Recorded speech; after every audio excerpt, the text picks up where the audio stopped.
प्यारे छात्रों, आज की क्लास में हम कक्षा षष्ठ विषय हिंदी के अंतर्गत जो उदिता पुस्तक चल रही है, इस पुस्तक के अंतर्गत जो पाठ नंबर 3 दिया गया है इसका अध्ययन करेंगे। अभी तक इस पुस्तक के अंतर्गत हमने जो पहला पाठ दिया गया है चिर महान, इसके जो कवि हैं सुमित्रा नंदन पंत, इस पाठ का अध्ययन किया। इसके बाद पाठ नंबर 2 दिया गया है नादान दोस्त, इस पाठ का हमने अध्ययन किया। और इसके नादान दोस्त जो कहानी दी गई है, इसके जो लेखक हैं प्रेमचंद। आज की क्लास में हम पाठ नंबर 3 दिया गया है आत्मोत्सर्ग, इस पाठ का अध्ययन करेंगे। देखिए पाठ नंबर 3 आत्मोत्सर्ग। आत्मोत्सर्ग से तात्पर्य होता है दूसरों के परोपकार के लिए अपने सुख दुख की परवाह न करना ही आत्मोत्सर्ग कहलाता है। वैसे देखिए यहाँ पर शब्दार्थ में भी बता दिया गया है, आत्मोत्सर्ग से तात्पर्य बताया गया स्वयं को बलिदान करना, अर्थात दूसरों के परोपकार के लिए स्वयं को बलिदान करना ही आत्मोत्सर्ग कहलाता है। तो पाठ का प्रारंभ करते हैं। संसार के विस्तीर्ण कर्म क्षेत्र, अर्थात संसार के विस्तार पूर्वक जो कार्य करने का क्षेत्र दिया है, में सब प्राणी द्वारा अगणित से तात्पर्य होता है असंख्य बार, अनेक काम प्रतिदिन नहीं, प्रति घंटा, प्रति मिनट, यहाँ तक कि प्रति पल होते रहते हैं। अच्छे कामों के संपादन में कुछ विशेष गुणों का परिचय किसी विशेष दशा में देना ही आत्मोत्सर्ग कहलाता है।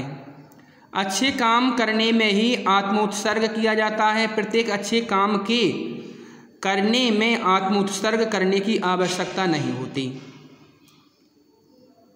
अच्छे काम करने के लिए आत्मोत्सर्ग की विशेष आवश्यकता नहीं, परंतु यह निश्चित है कि आत्मोत्सर्ग सुकर्म अर्थात सुंदर कर्म के लिए ही किया जाता है। आत्मोत्सर्ग करने वाले में साहस का होना आवश्यक है। संसार के सब काम बड़े अथवा छोटे, बुरे अथवा भले, साहस के बिना नहीं होते। बिना साहस के बड़े काम का होना तो कठिन ही नहीं किंतु असंभव सा है। संसार के सभी महापुरुष जिन्होंने बहुत से विलक्षण से तात्पर्य अनोखी खेल इस संसार रूपी नाट्यशाला, संसार रूपी नाटक के घर में, शाला से तात्पर्य घर होता है, में दिखलाकर इतिहास के पृष्ठों को अपने नाम से शोभित किया है।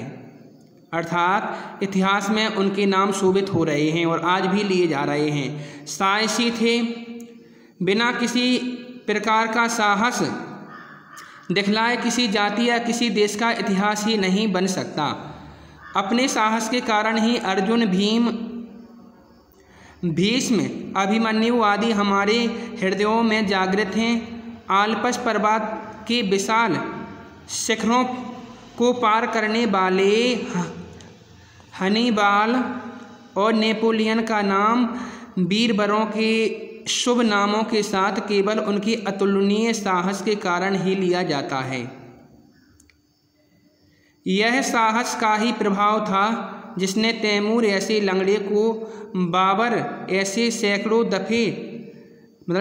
बार परास्त किए गए क्षुद्र भूमिपाल को, क्षुद्र से छोटे भूमिपाल को, शिवाजी और क्रॉमवेल ऐसे सामान्य व्यक्तियों को, रणजीत सिंह और संग्राम सिंह ऐसे काने कुतरे को कुछ से कुछ कर दिया।